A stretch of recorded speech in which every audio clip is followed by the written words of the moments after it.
यहाँ है रफ्तार स्पोर्ट्स और आज हम लेकर आए हैं क्रिकेट, एथलेटिक्स और घरेलू क्रिकेट से जुड़ी कुछ बड़ी खबरें। नमस्कार दोस्तों, सबसे पहले बात करते हैं उस हार की जिसने पूरे भारत को हिलाकर रख दिया।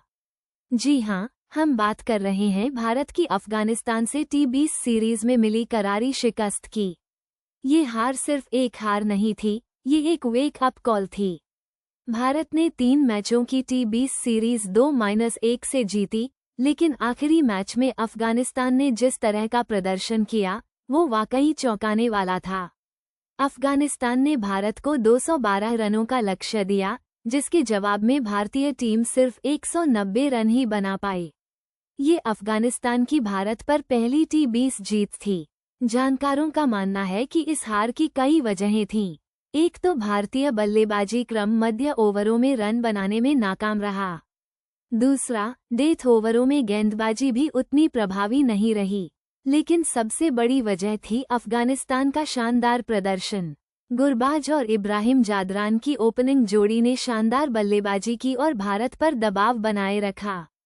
इस हार के बाद टीम इंडिया को अपनी रणनीति पर फिर से विचार करना होगा और आगामी T20 विश्व कप के लिए बेहतर तैयारी करनी होगी। ये भी देखना जरूरी होगा कि क्या रोहित शर्मा और विराट कोहली की जोड़ी T20 वर्ल्ड कप में खेलेगी या नहीं।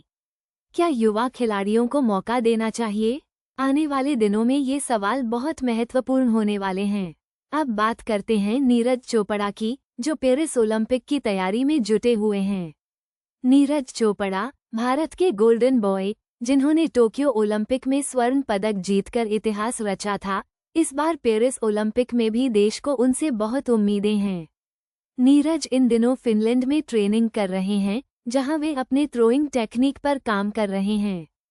उनकी ट्रेनिंग में मुख्य रूप से उनकी गति, शक्ति और तकनीक पर ध्यान दिया जा रहा है।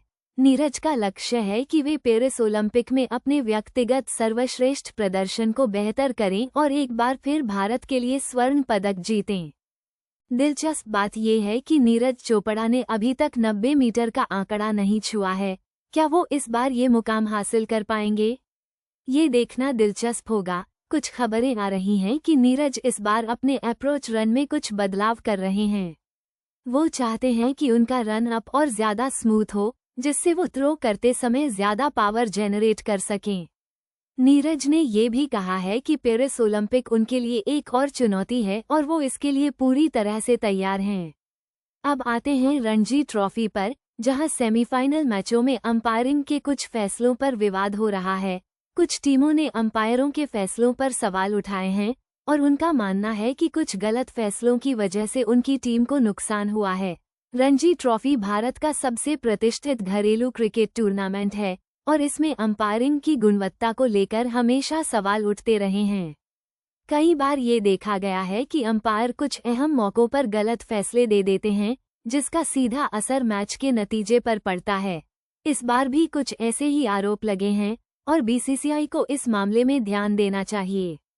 घरेलू क्रिकेट में DRS जैसी तकनीक का इस्तेमाल करने पर भी विचार करना चाहिए, ताकि अंपायरिंग की गलतियों को कम किया जा सके।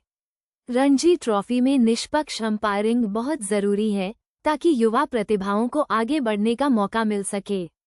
तो दोस्तों, ये थी आज की रफ्तार स्पोर्ट्स की खबरें। क्रिकेट से लेकर एथलेटिक्स और घरेलू क्रिकेट तक हमने हर खबर को आप तक पहुंचाया। ऐसे ही स्पोर्ट्स की दुनिया से जुड़ी हर अपडेट के लिए देखते रहिए रफ्तार स्पोर्ट्स। धन्यवाद।